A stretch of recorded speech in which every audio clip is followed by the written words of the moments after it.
sikap menghadapi kesukaran. Sikap menghadapi kesukaran. Kita membaca dalam Kisah Rasul pasal 27 ayat yang ke-22. Kisah Rasul 27 ayat yang ke-22. Demikianlah bunyi firman Tuhan untuk kita semua. Tetapi sekarang juga dalam kesukaran ini aku menasehatkan kamu supaya kamu tetap bertahan hati, bertambah hati, sebab tidak seorang pun di antara kamu yang akan binasa kecuali kapal ini. Saya ulangi lagi.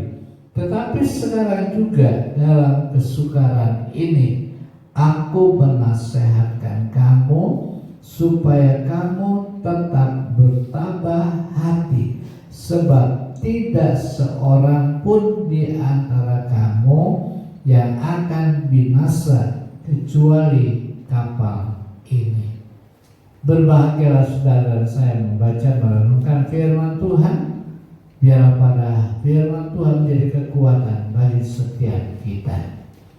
Saudara yang dikasih Tuhan, cerita ini, ayat ini menceritakan sebuah kesukaran yang dialami oleh pengikut Paulus dan termasuk Paulus sendiri dalam pelayaran dengan sebuah kapal yang ditiup angin badai atau angin timur laut. Semua penumpang mengalami kesusahan. Semua penumpang mengalami kesukaran. Semua penumpang mengalami ketakutan. Akibatnya dalam peristiwa itu semua penumpang mengalami ketakutan dan kesukaran. Dalam keadaan seperti itulah Paulus menasehatkan kepada penumpang-penumpang supaya mereka menjadi tenang, supaya mereka tidak gagah gubuk, tetapi mereka tenang dan tambah hati serta mau mendengarkan nasihat daripada Paulus. Paulus memberikan nasihat kepada para penumpang supaya mereka tenang karena dia tahu bahwa Allah pasti menolong kepada mereka. Firman Tuhan berkata dalam Amsal Sulaiman pasal 11 ayat yang ke-8. Amsal 11 ayat yang ke-8 berkata, orang benar diselamatkan dari kesukaran, lalu orang fasik menggantikannya. Paulus tahu menasehatkan para penumpang karena mereka tahu bahwa di antara mereka ada satu orang benar yang namanya Paulus. Oleh sebab itu Paulus menasehatkan sehingga mereka menjadi tenang. Saudara yang dikasih Tuhan, kalau kita bicara tentang kesukaran, maka kita yakin bahwa dalam hidup saudara dan hidup saya, setiap manusia, tidak ada manusia yang terlepas daripada yang namanya kesukaran. Hari demi hari dalam kehidupan saudara dan saya, sepertinya kesukaran itu semakin diwarnai lebih banyak. Hidup kita lebih banyak menghadapi kesukaran. Contohnya Indonesia. Pesawat Sriwijaya jatuh di laut. Di Sulawesi Barat gempa bumi. Di Manado ada goncangan bumi, ada gempa bumi. Di mana-mana di Indonesia mengalami peristiwa. Itu membuat saudara manusia, termasuk saudara dan saya, mengalami kesukaran. Demikian juga kita sebagai orang-orang Kristen. Demikian juga saudara dan saya sebagai anak-anak Tuhan. Tidak lepas dari yang namanya kesukaran. Bagaimana kesukaran yang saudara dan saya alami? Bagaimana saudara dan saya menghadapi sikap kita apabila kesukaran besar, kesukaran kecil, kesukaran ekonomi, kesukaran kesehatan, kesukaran rumah tangga, setiap kesukaran, saudara dan saya tidak perlu takut, tapi kita harus punya sikap kepada Tuhan dalam menghadapi kesukaran-kesukaran itu. Firman Tuhan mengatakan bahwa orang benar akan diselamatkan dari kesukaran. Tidak seorang manusia yang tidak lepas dari kesukaran. Tidak ada seorang anak Tuhan yang terlepas dari kesukaran. Dengan kata lain, kita tidak perlu takut dalam menghadapi kesukaran. Kita tidak perlu gentar menghadapi kesukaran. Kesukaran ekonomi, kesukaran rumah tangga, kesukaran hidup, kita nggak perlu takut, nggak perlu gentar, karena Tuhan pasti apabila saudara dan saya menjadi orang-orang yang benar, itu akan ditimpakan, itu akan dipindahkan kepada orang-orang fasik, kata firman Tuhan. Berarti orang yang benar itu harus memiliki ketenangan. Bagaimana sikap kita menghadapi kesukaran itu? Bagaimana sikap kita dalam menghadapi kesukaran yang mau tidak mau harus dihadapi oleh kita? Kapal kehidupan kita sekali ditiup oleh ombak dan diombang-ambingkan oleh angin, sehingga tidak sedikit anak-anak Tuhan, orang-orang Kristen yang mundur dari Tuhan dan bahkan takut untuk beribadah, takut untuk melakukan. Sikap kita goyang, sikap kita lemah. Tapi hari ini firman Tuhan mau memberikan satu pelajaran kepada kita. Tuhan bertanya bagaimana sikap kita menghadapi kesukaran yang harus kita derita. Yang pertama, kesukaran itu harus dihadapi dengan iman. Kita harus menghadapi kesukaran dengan iman. Kita akan membaca dalam Yosua pasal 3 ayat 14 sampai yang ke-16. Demikian bunyi firman Tuhan. Ketika bangsa itu berangkat dari tempat perkemahan mereka untuk menyeberangi sungai Yordan, para imam pengangkat tabut perjanjian itu berjalan di depan bangsa itu. Segera sesudah para pengangkat tabut itu sampai ke sungai Yordan, dan para imam pengangkat tabut itu mencelupkan kakinya ke dalam air di tepi sungai itu. Sungai Yordan itu sebab sampai meluap sepanjang tepinya selama musim menuai.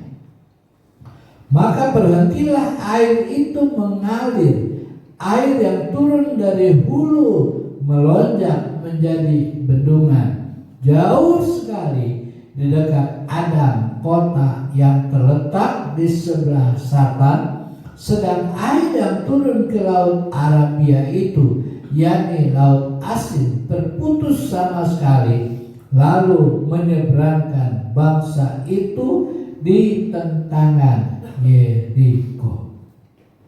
Saudara yang dikasih Tuhan, ayat-ayat ini menceritakan kesukaran yang dialami bangsa Israel ketika harus menuju Kanaan. Setelah mereka keluar dari Mesir dan menuju ke tanah perjanjian yang disebut Kanaan, bangsa Israel harus melewati sebuah sungai yang namanya Sungai Yordan. Mereka harus melewati, bangsa Israel harus melewati yang namanya Sungai Yordan. Keadaan Sungai Yordan pada waktu itu airnya sedang meluap atau siaga 4. Alkitab harus mereka berjalan di dalam Sungai Yordan. Tidak boleh tidak, harus menyeberangi Sungai Yordan itu. Dan kalau mereka sudah melewati Sungai Yordan, itu berarti mereka sudah memasuki tanah perjanjian atau tanah Kanaan.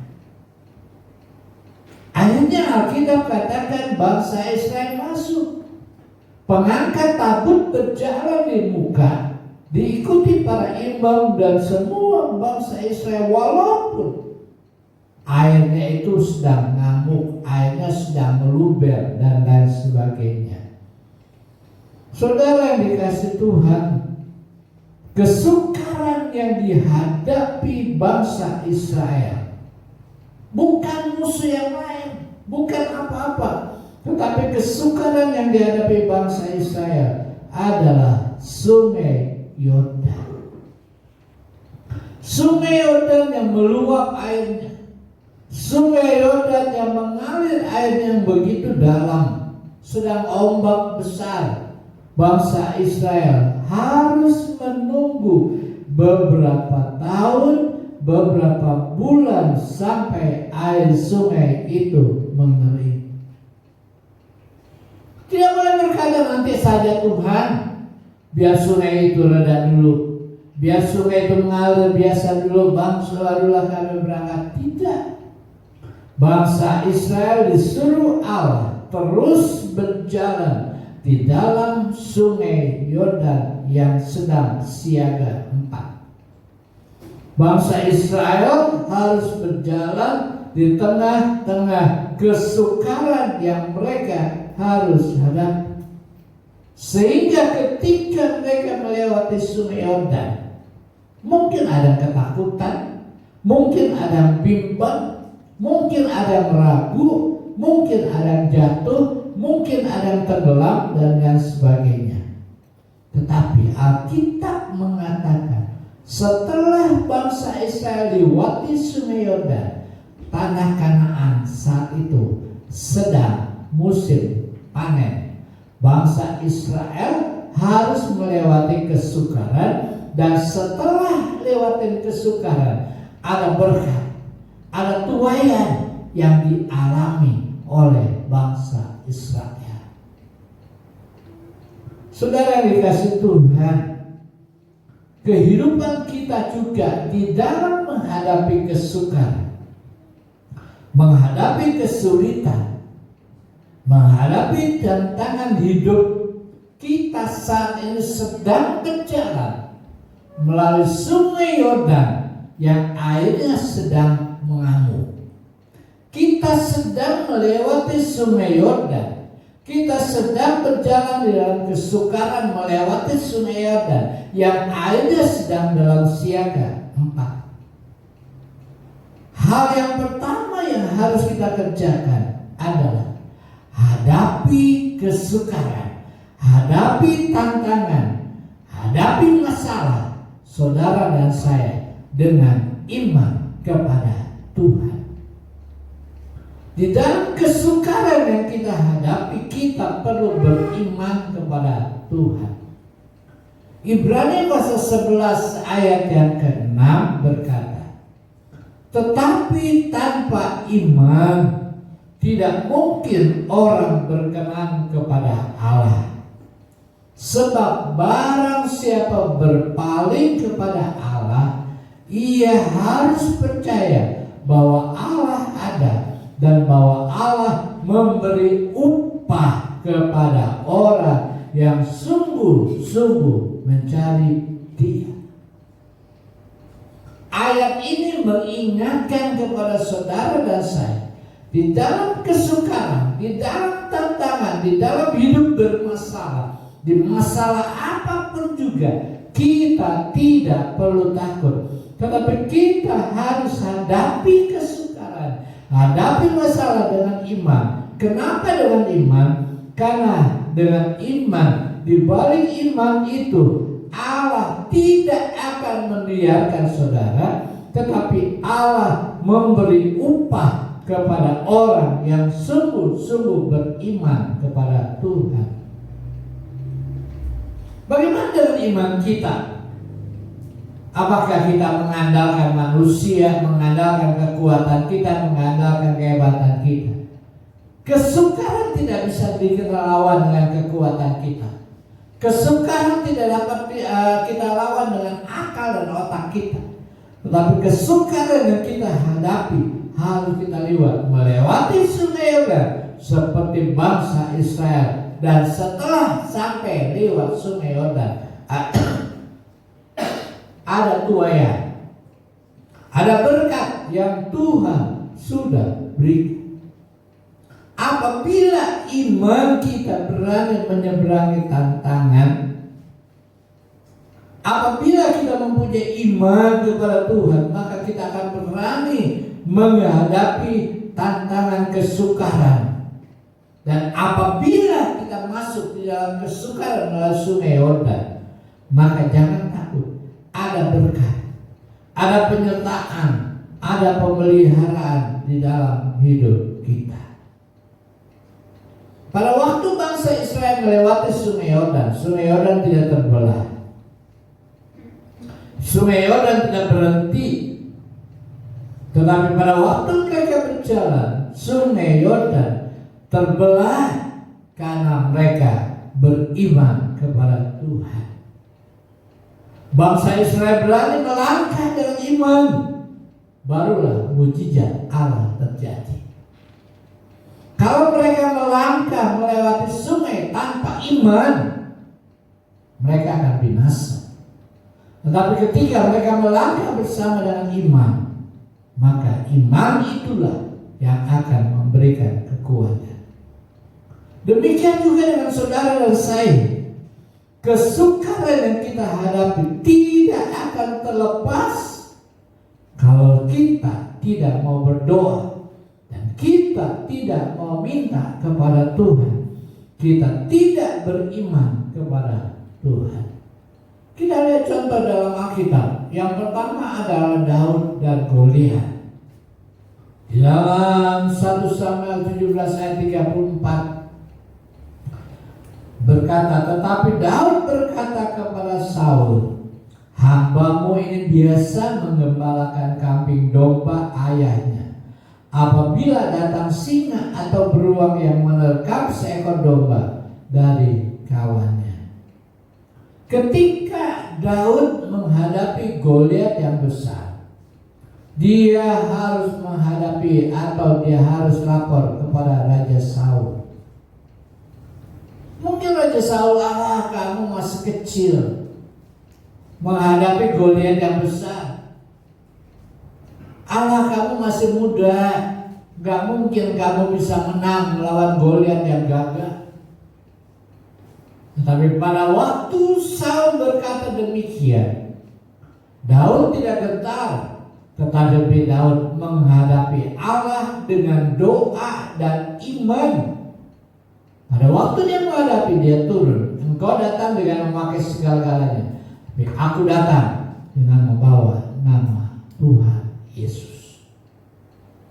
Daud berkata kepada Samuel, aku tak pernah takut. Pada waktu aku mengembalakan domba, ada singa-singa dan binatang buas. Aku menerkam mereka. Aku mengalahkan binatang-binatang buas. Aku boleh selamat. Itulah yang Tuhan mau. Tantangan yang besar seperti Goliat, penyakit yang besar seperti Goliat, keuangan yang sulit seperti Goliat, masalah yang besar seperti Goliat, gak perlu takut. Karena apa? Kita punya Allah.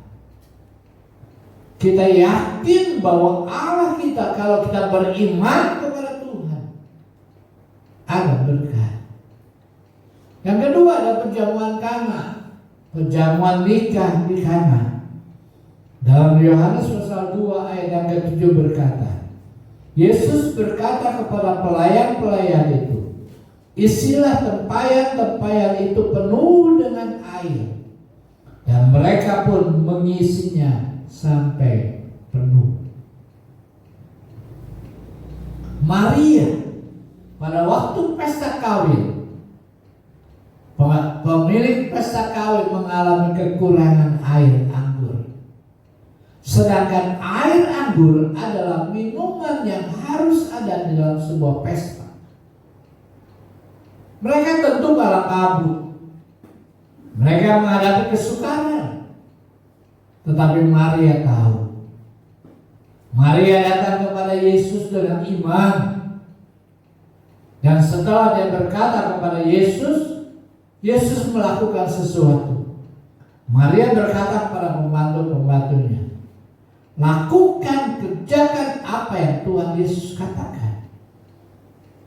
Tuhan Yesus menyuruh murid-muridnya atau pembantu-pembantunya menyediakan tempayan kosong. Setelah tempayan kosong disediakan, Yesus berkata kepada pelayan-pelayan itu bahwa kamu harus isi dengan air sumur. Logika nggak berbicara. Mana mungkin si air sumur bisa menjadi air anggur? Tetapi karena Maria sudah berkata kepada pelayan-pelayan, kamu harus beriman. Akhirnya air itu diambil, diisi dari sumur, dimasukkan ke gentong-gentong, tempayan-tempayan, dan akhirnya pemilik pesta disuruh untuk mencedok, mengambil air biasa, dan ternyata air biasa dirubah menjadi air anggur. Di Kupang ada satu tempat yang disebut dengan air mujizat. Mereka mengatakan di dalam kesukaran pada waktu perjamuan kudus, mereka mengambil air sumur. Dan air sumur itu bisa menjadi air untuk dilakukan perjamuan kudus. Mungkin hari-hari ini membuat banyak kesukaran sehingga kita kehilangan sukacita. Hari-hari kesukaran yang melanda saudara membuat kita lupa kepada Tuhan. Kita nggak bisa bergembira. Kita selalu susah. Kita kehilangan air anggur yang manis. Kita selalu ribut, kita selalu berantem, kita selalu ngomel, kita selalu melakukan hal-hal tidak baik. Ya, hari ini hadapi kesukaran dengan iman. Dengar apa yang Tuhan nasihatkan kepada saudara, lakukan apa yang Tuhan perintahkan melalui Alkitab. Kita harus membaca Alkitab. Kita harus beriman kepada Tuhan. Maka kesukaran yang kita hadapi tidak akan membuat kehilangan sukacita dalam hidup kita. Tetapi kesukaran yang kita hadapi dalam hidup ini membuat hati kita tetap bergembira dan bersukacita di dalam Tuhan. Itulah mujizat. Lewati sungai Yordan, lewati kesukaran, lewati kesusahan, walaupun harus melewati gelombang yang besar, jangan takut, tapi hadapi dengan iman kepada Tuhan. Hadapi kesukaran dengan iman kepada Tuhan. Yang kedua, hadapi kesukaran yang saudara dan saya hadapi dengan tenang. Hadapi kesukaran dengan tenang. Yesaya pasal 30 ayat 15 berkata, Sebab beginilah firman Tuhan Allah yang Maha Kudus, Allah Israel. Dengan bertobat dan tinggal diam, kamu akan diselamatkan. Dalam tinggal tenang dan percaya terletak kekuatanmu. Saya ulangi pelan-pelan. Sebab beginilah firman Tuhan Allah yang Maha Kudus, Allah Israel. Dengan bertobat dan tinggal diam, kamu akan diselamatkan. Dalam tinggal tenang dan percaya terletak kekuatanmu. Bagaimana sikap saudara ketika saudara menghadapi masalah? Bagaimana sikap kita ketika menghadapi kesukaran yang menimpa kita? Bagaimana sikap kita ketika penyakit kekurangan ekonomi melanda hidup saudara? Apa sikap kita? Jujur sebagai manusia, sebagaimana Yudas 16 mengatakan bahwa sikap manusia ketika menghadapi kesukaran biasanya ngomel, menyalahkan orang lain, atau marah-marah, atau tidak bisa menjaga mulut kita, menyalahkan orang lain, dan mencari kambing hitam. Kenapa hal itu terjadi? Dan lebih parah lagi, dalam menghadapi kesukaran, kita menjadi panik.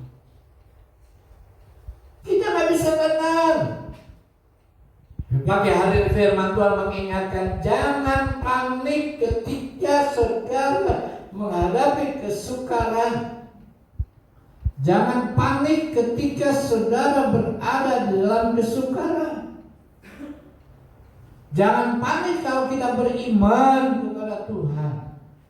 Karena dengan demikian, jangan panik dalam kesukaran karena tidak akan menghasilkan solusi apapun juga. Kesukaran yang kita hadapi, kesukaran yang harus kita hadapi, itu tidak akan terlepas dalam kehidupan kita kalau kita berada di dalam keadaan panik. Tetapi ketika kesukaran melanda hidup saudara, maka kita perlu tenang, karena dengan tenang kita akan mendapatkan kekuatan. Dengan tenang kita akan memperoleh kepercayaan dan pertolongan Allah.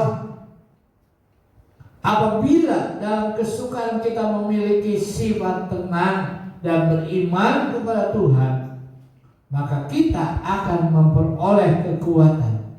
Seperti firman Tuhan berkata, dalam tinggal tenang dan percaya terletak kekuatanmu.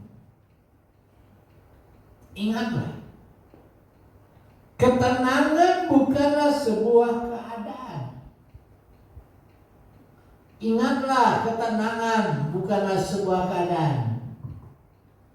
Karena keadaan itulah yang akan membuat kita menjadi jauh. Mengapa kita harus tenang dalam menghadapi kesukaran? Mengapa kita harus bersifat tenang menghadapi masalah kesukaran? Yang pertama, ketika kita tenang, kita akan memperoleh kekuatan. Kita tidak menjadi lemah, kita tidak menjadi lesu. Tapi Tuhan yang akan memberikan iman dan memberikan kekuatan kepada kita.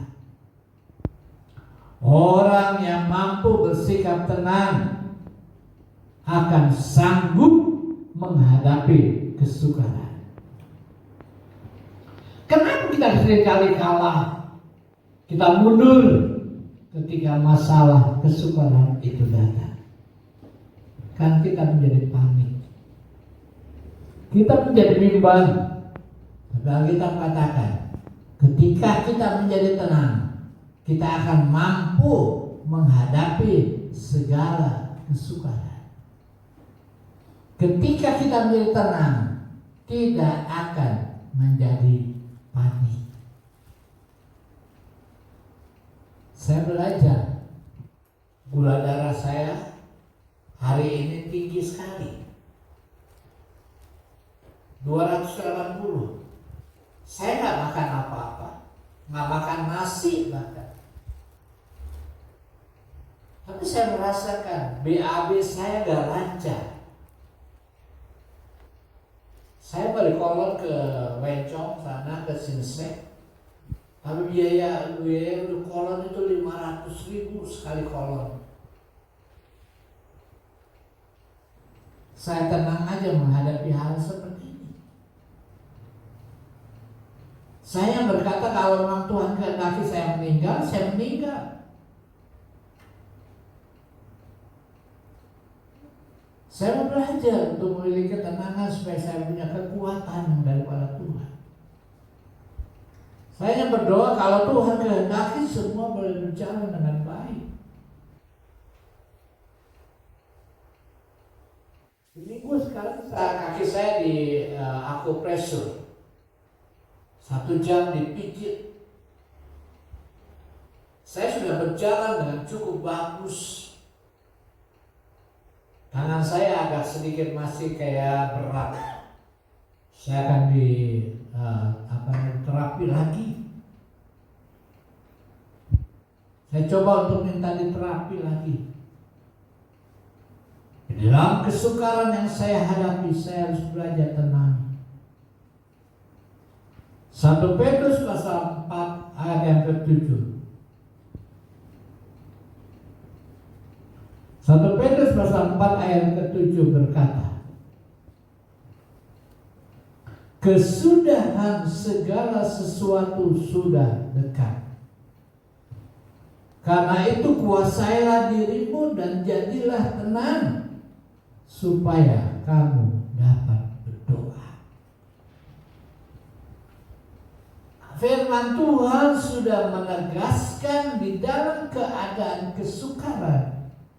Yuk jemaat Tuhan di GPI Sion, kita harus menjadi tenang.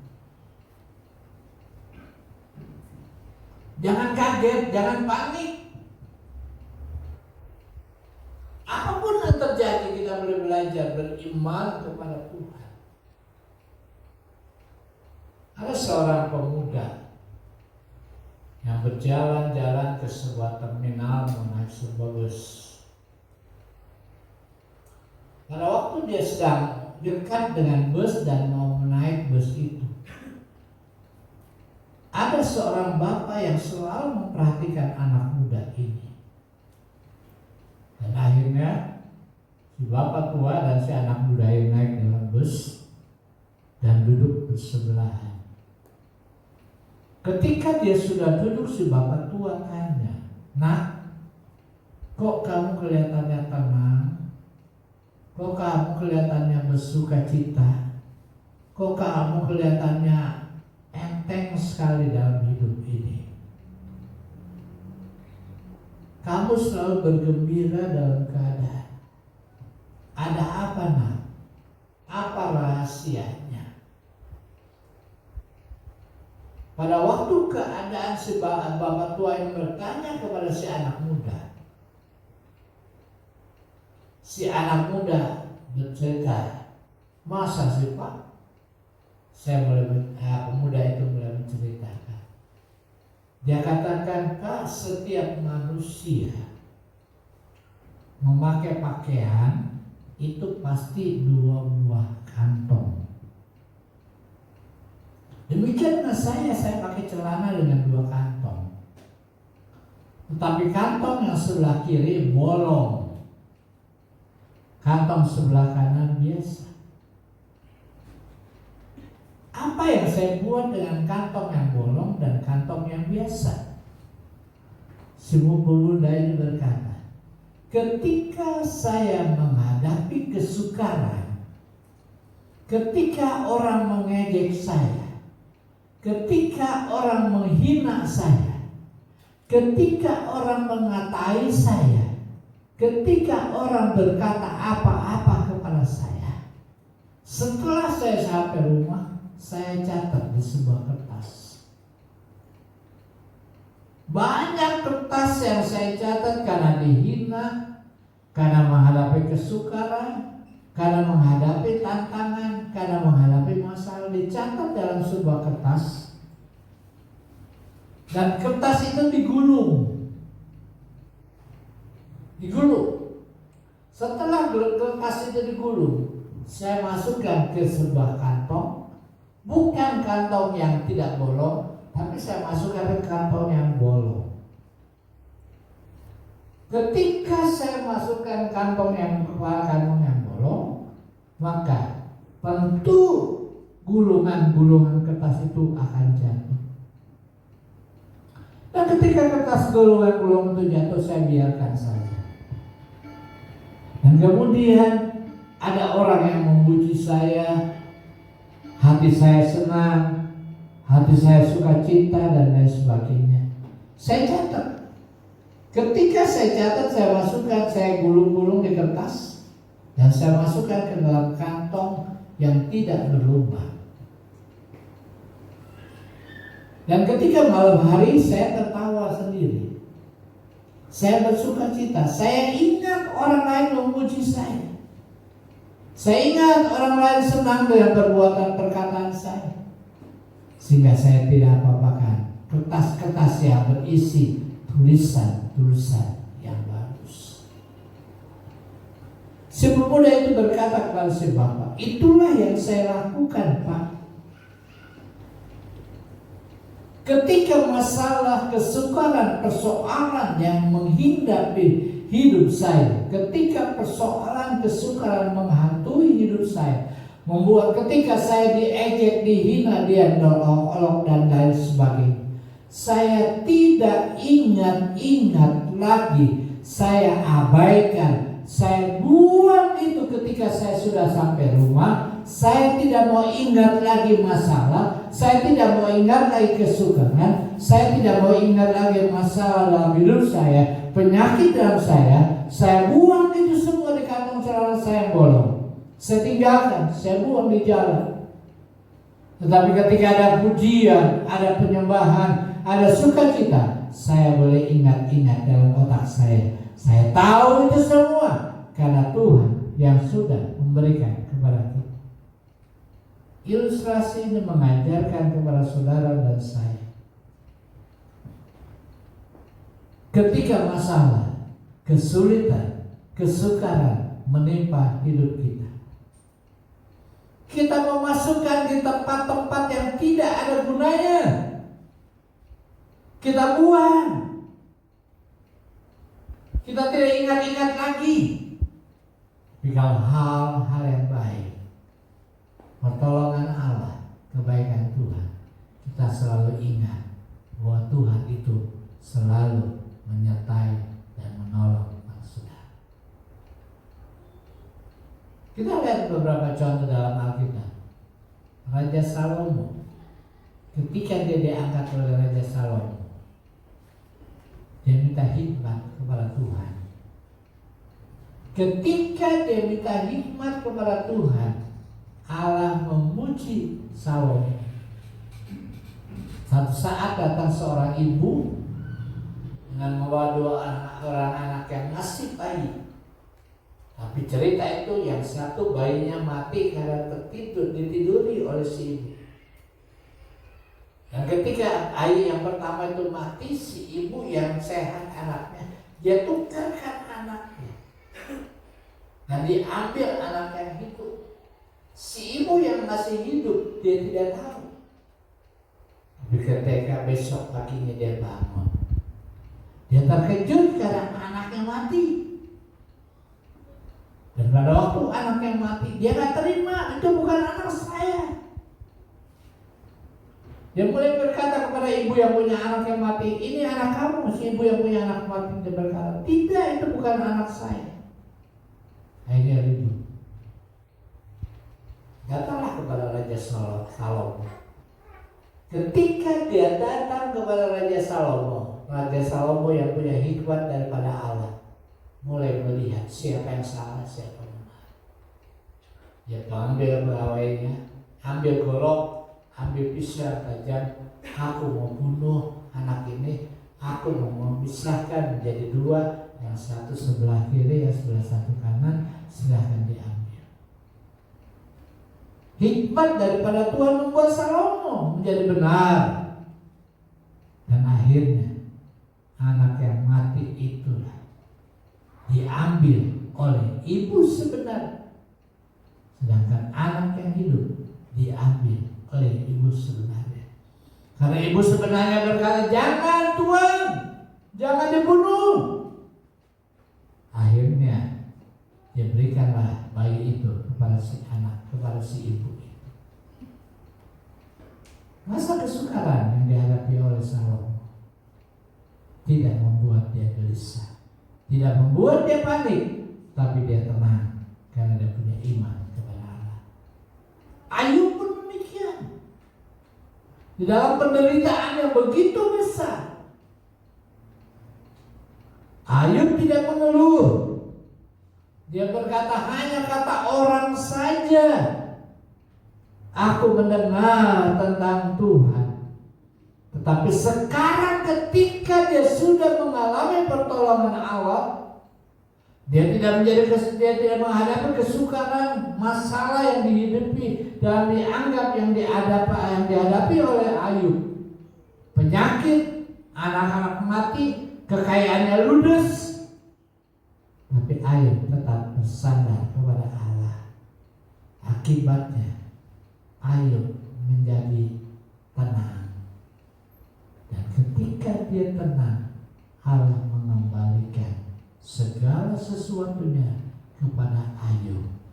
Dan bahkan anak perempuannya lebih cantik daripada perempuan anak perempuan yang lain. Karena Tuhan. Mari kita mau menghadapi kesukaran dengan tenang. Yang ketiga, hadapi kesukaran itu dengan fokus kepada Tuhan. Ibrani 12 ayat yang kedua. Marilah kita melakukannya dengan mata yang tertuju kepada Yesus yang memimpin kita dalam iman, yang membawa iman kita itu kepada kesempurnaan, yang dengan mengabaikan kehinaan tekun memikul salib, ganti sukacita yang disediakan bagi Dia yang sekarang duduk di sebelah kanan tahta Allah. Marilah kita melakukannya dengan mata yang tertuju kepada Yesus. Ini artinya kita harus fokus kepada Tuhan. Mata kita tidak boleh melihat masalah, persoalan, kita buang. Tapi kita tetap fokus kepada Tuhan. Kita tetap memandang kepada Tuhan. Apa arti kata fokus? Fokus adalah suatu aktivitas konsentrasi terhadap suatu hal yang dilakukan. Kita harus berkonsentrasi melihat keadaan, bukan melihat kesukaran. Apa yang kita lakukan, kita harus konsentrasi. Ketika saudara setir mobil, saudara harus konsentrasi dalam perjalanan. Ketika kita makan, kita harus konsentrasi dalam makanan.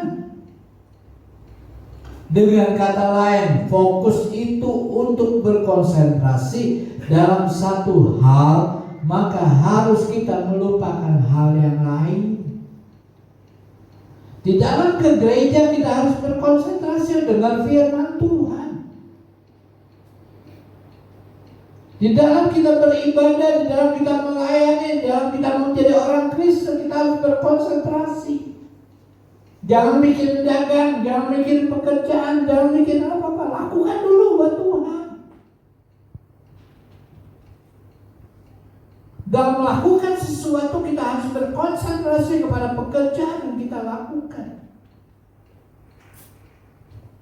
Itulah konsentrasi. Ayat yang kita baca mengajarkan kepada kita untuk kita fokus. Dalam masa kesukaran sekarang ini kita jangan lihat, wah COVID-19 ini bahaya nih. Saya lagi kena COVID-19, takut anak saya, istri saya. Saya pun demikian, rasa khawatir. Berapa hari yang lalu tiba-tiba badan saya panas. Ketika ditembak dengan termogan 37 sekian. Khawatir. Kemudian setelah itu saya mandi. Pada waktu setelah saya mandi, badan saya menggigil. Menggigil. Waduh, kenapa nih badan saya menggigil? Saya langsung makan obat Panadol. Dan seketika itu saya harus pakai celana panjang tidur. Dan akhirnya Tuhan memberikan kesembuhan buat saya. Konsentrasi dalam segala hal. Bagi seorang istri, konsentrasi pada suami, kepada pekerjaan. Kepada suami harus konsentrasi pada pekerjaan yang kita lakukan. Kita harus fokus. Ayat tadi mengajarkan kita untuk memandang kepada Tuhan supaya kesukaran masalah yang sudah hadapi tidak akan membuat kita menjadi lemah, tapi kita akan kuat. Banyak orang Kristen, banyak anak-anak Tuhan dalam hidupnya tidak pernah fokus kepada Tuhan. Akibatnya boleh diombang-ambing. Akibatnya menjadi lemah. Ketika masalah datang, penyakit datang, tidak lagi mau ke gereja, tidak lagi mau beribadah, tidak lagi mau melayani. Tapi apapun yang kita terima, kita harus konsentrasi pada Tuhan. Dengan demikian, Tuhan akan menolong. Ada sebuah kisah tentang seorang ibu dan anaknya. Anaknya berumur 7 tahun dan anak ini memiliki kegiatan kegemaran untuk menyantap ikan bandeng goreng. Ilustrasi ini sudah sering saya sampaikan. Seperti kita tahu, ikan bandeng goreng itu dagingnya enak, tetapi tulangnya banyak. Si ibu ini setiap hari memisahkan daging dan tulangnya dan memberikan makan kepada si anak. Dia berikan makan daging ikan bandeng setiap hari dan tulang-tulang halusnya harus dibuang. Karena sangat berbahaya bagi anak kecil. Si anak itu menikmati daging ikan bandeng itu dan dia makin suka. Pada suatu saat si ibu ini bosan mungkin memisahkan daging dan tulang. Dia mau mengajar si anak itu berkonsentrasi fokus. Dia tidak buang tulang dan ikan daging, tapi biarkan anak itu makan sendiri tulang ikan itu. Ibu ini melihat bagaimana reaksi si anak ini ketika dia harus makan dengan ikan bandeng. Ternyata si anak ini mulai mencoba. Dan pada waktu dia mencoba, dia berkata kepada mamanya, "Bu, saya nggak bisa makan ikan ini. Saya nggak bisa menikmati ikan ini. Saya menjadi putus asa. Saya menjadi bingung. Saya merasa khawatir. Saya tidak bisa menikmati ikan bandeng yang enak ini."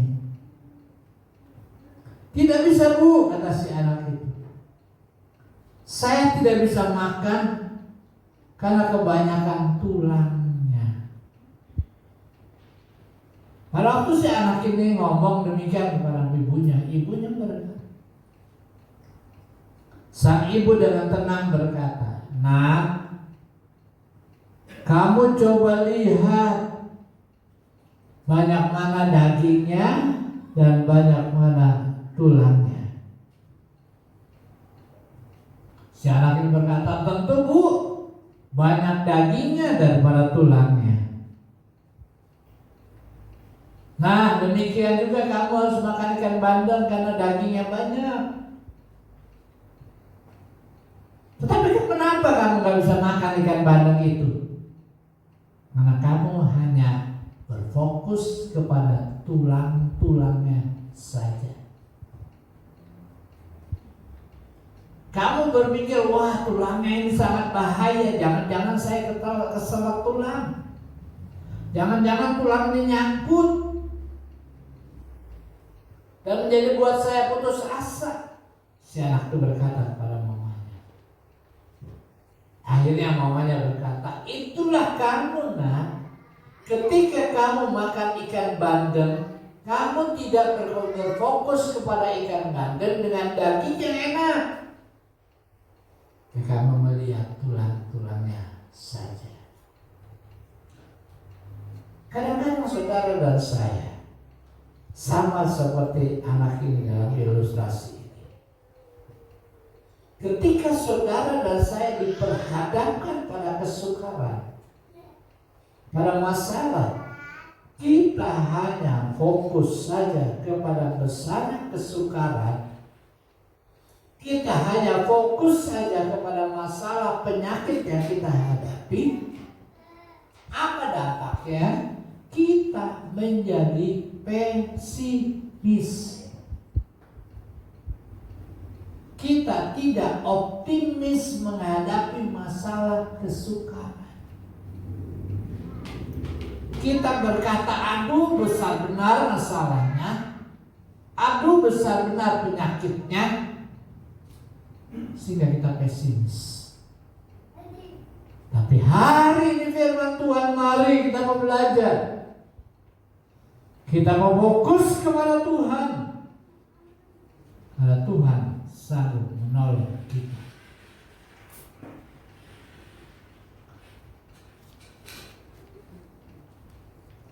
Tetaplah fokus kepada Tuhan ketika kita sedang berada dalam kesukaran. Jangan lihat kesukarannya, masalahnya, tapi fokuslah tetap kepada Tuhan. Karena di atas itu semua ada berkat. Lewati sungai Yordan ada Tuhan. Lewati masalah ada kebaikan Tuhan, ada penolong Tuhan. Sebab itulah sebagai orang Kristen, tolong dinaikkan. Sebagai orang Kristen, ketika kesukaran datang, kita harus punya sikap. Sikap kita yang pertama adalah belajarlah beriman kepada Tuhan. Sikap kita yang kedua adalah tenang ketika menghadapi kesukaran. Sikap kita yang ketiga adalah tetap fokus kepada Tuhan. Karena dengan demikian kita akan punya sikap mampu mengatasi persoalan kesukaran yang kita hadapi. Saya tidak tahu kesukaran yang saudara hadapi. Saya tidak tahu masalah yang saudara hadapi. Tapi setiap kita pasti menghadapi kesukaran. Ekonomi, rumah tangga, pekerjaan, sakit penyakit. Tapi yakinlah, 3 hal inilah yang harus kita kerjakan di dalam Tuhan. Yang terakhir betul, yaitu kita belajar beriman kepada Tuhan. Belajar tenang menghadapi kesukaran. Belajar hidup fokus kepada Tuhan. Ayat terakhir yang kita akan baca adalah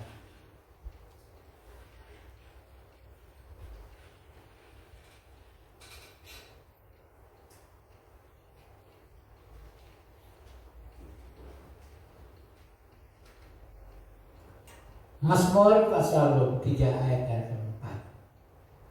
Sekalipun aku berjalan dalam lembah kekelaman, aku tidak takut bahaya, sebab Engkau besertaku, gadamu dan tongkatmu itulah yang menghibur aku. Nggak usah takut. Punya sikap hadapi kesukaran dengan 3 hal tadi. Yang pertama adalah beriman kepada Tuhan. Yang kedua, menjadi tenang. Yang ketiga, fokus kepada Tuhan. Tuhan memberkati firman-Nya, dan sikap itulah harus saudara dan saya miliki. Tuhan Yesus memberkati. Amin.